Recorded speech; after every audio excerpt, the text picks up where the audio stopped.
आंतरराष्ट्रीय स्तरावरून बातमी आहे। जगावरती टॅरिफ बॉम्ब टाकणाऱ्या अमेरिकेचे अध्यक्ष डोनाल्ड ट्रम्प यांना अमेरिकेच्या सुप्रीम कोर्टानं दणका दिलाय। ट्रम्प यांचा टॅरिफचा निर्णय कोर्टानं बेकायदेशीर ठरवलाय। डोनाल्ड ट्रम्प यांनी विविध देशांवरती टॅरिफ लादताना त्यांच्या अधिकारांच्या मर्यादेचं उल्लंघन केल्याचं सुप्रीम कोर्टानं म्हटलेलं आहे। कोर्टाच्या या निर्णयानंतर ट्रम्प यांच्या संतापाचा भडका उडालाय। असा निर्णय देणारे न्यायाधीश अमेरिकेसाठी कलंक असल्याचं त्यांनी म्हटलंय आणि जगावर पुन्हा 10% करवाढ लावण्याची घोषणाही केलेली आहे।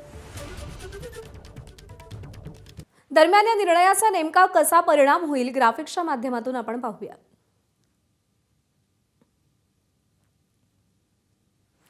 न्यायालयाच्या आदेशामुळे ट्रम्प यांचं सर्व शुल्क रद्द होणार नाही। स्टील आणि ॲल्युमिनियमवरील शुल्क कायम राहील। चीनवरील 34%, कॅनडा मेक्सिकोवरील 25% कर रद्द होणार। भारतावरचा 18% टॅरिफ कमी केलेला आहे।